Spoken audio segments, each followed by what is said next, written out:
Hai,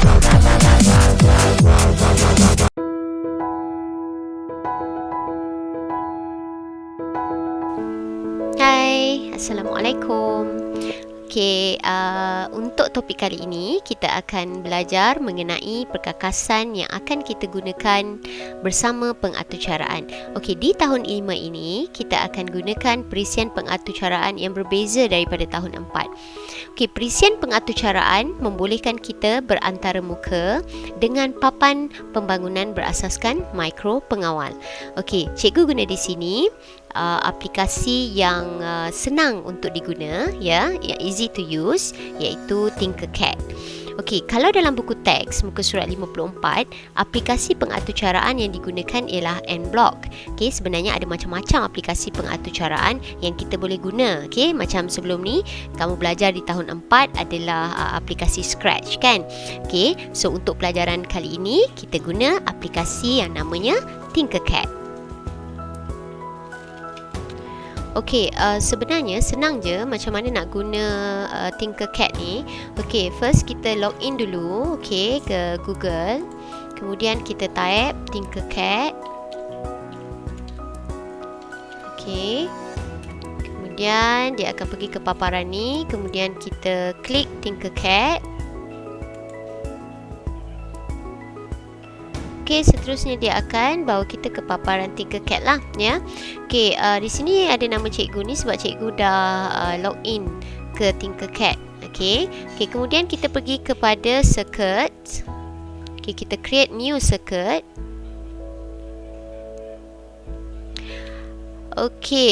So kita akan nampak macam-macam peralatan elektronik yang ada dalam perisian ni. Macam Scratch juga, kamu boleh tarik dan lepas sahaja, ya, drag and drop. Contohnya macam ni lah.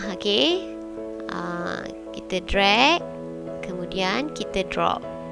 Macam tu juga yang ini, kita drag dan kita drop.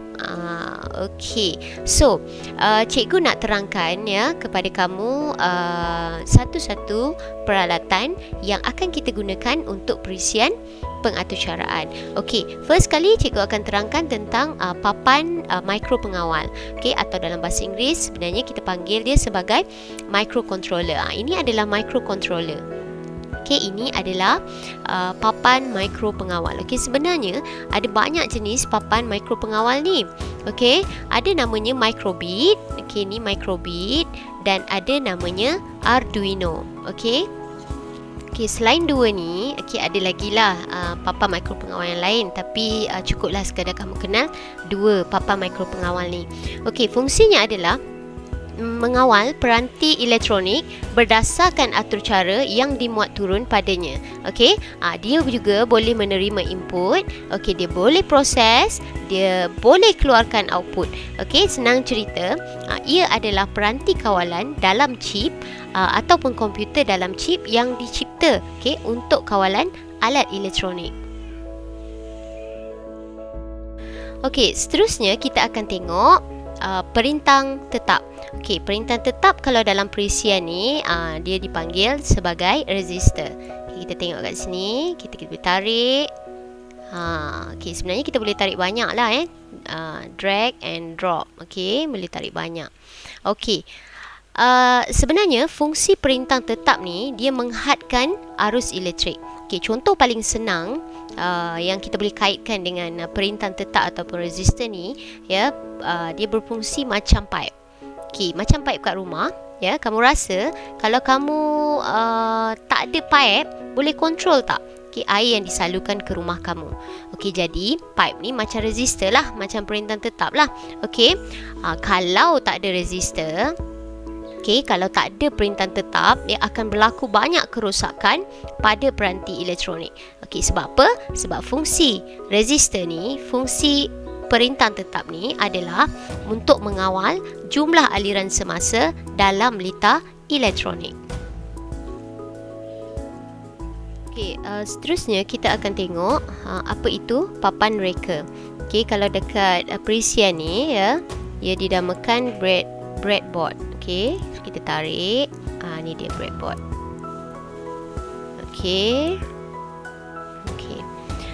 Okey, sebuah papan ya, papan reka ataupun breadboard ni dia berfungsi untuk membuat sambungan litar dan komponen elektrik. Okey, biasanya ia digunakan untuk menguji rekaan litar baru. Okey, dia digunakan untuk menguji rekaan litar baru. Okey, papan reka ini membolehkan kita sebagai pereka membuat perubahan segera pada litar ketika membangunkannya. Okey, seterusnya adalah pembas, okey, ataupun dekat dalam ni kalau dalam bahasa Inggeris kita panggil buzzer, okey, tapi dalam perisian ni pembas ni ataupun buzzer ni dipanggil piezo. Ni dia piezo, okey. Cuba kita tengok. Ni piezo lah. Alright. Okey, piezo. Okey, fungsi dia adalah mengeluarkan isyarat, okey, dalam bentuk bunyi. Okey, seterusnya adalah suis tekan. Okey, suis tekan ataupun push button. Okey, kita tengok dalam ni, dalam perisian ni. Okey, ini adalah push button. Okey, kita boleh besarkanlah. Tengok push button ini push button. Okey, apa fungsi push button ni? Push button ni, suis tekan ni berfungsi untuk memutuskan dan menyambungkan elektrik. Okey, kalau dalam muka surat 51 buku teks kamu lihat ada berwarna-warni kan? Dalam aplikasi ni dia warna ni je. Okey. Okey, seterusnya adalah motor servo. Okey, dekat dalam perisian ni ia dinamakan micro servo. Okey, kita tarik. Ni dia micro servo. Motor servo ni, okey, dia berfungsi untuk membuat gerakan bersudut sehingga 360 darjah. Okey, ia terdiri daripada motor dan sensor. Okey, selalunya ia digunakan dalam industri berteknologi canggih. Okey, perkakasan yang seterusnya, okey, adalah LED. LED ni dia stand for light emitting diode. Okey, ataupun dalam bahasa Melayu kita panggil diode pemancar cahaya. Dalam perisian ni inilah dia LED. Okey, kita boleh tukar kita boleh tukar dia warna lain lah ya. Boleh warna kuning, warna hijau, warna biru. Okey, kita boleh juga tambah. Okey, seberapa banyak yang kita nak ya. Kalau nanti ada projek kita boleh tukar-tukar warna lah. Okey, right. Kemudian apa fungsi dia? Ia berfungsi mengeluarkan isyarat dalam bentuk cahaya. LED ni dia terdiri daripada chip semiconductor. Dan ia dikeluarkan dalam pelbagai warna cahaya. Bergantung kepada jenis semiconductor yang digunakan. Macam inilah tadi yang cikgu cakap tadi. Ada warna merah, hijau, kuning, jingga, biru dan sebagainya. Okey, seterusnya wire dan clip wire. Okey, kalau kamu tengok kenapa cikgu rasalah kenapa dia dinamakan clip wire, sebab dia punya bentuk ni macam buaya. Okey, fungsinya adalah menyambungkan litar dari papan mikro pengawal ke perkakasan lain. Contohnya dekat sini, kalau kamu tengok dekat perisian ni dia tidak ada wire, tapi bila kita klik dekat sini, kita klik contoh cikgu klik, cikgu tarik. Okey, contoh ni tak betul sangat ni, tapi cikgu nak tunjukkan je lah ya kepada kamu. Nampak tak? Inilah dia wirenya, dan wire ni kita boleh tukar mengikut keperluan nanti. Kamu nak buat projek nanti, so kita boleh tukar warna dia kat sini. Okey? Okey, itu sahaja untuk tajuk kali ini. Cikgu harap kamu faham dan seronok untuk belajar topik ini dan tertunggu-tunggu untuk belajar topik seterusnya.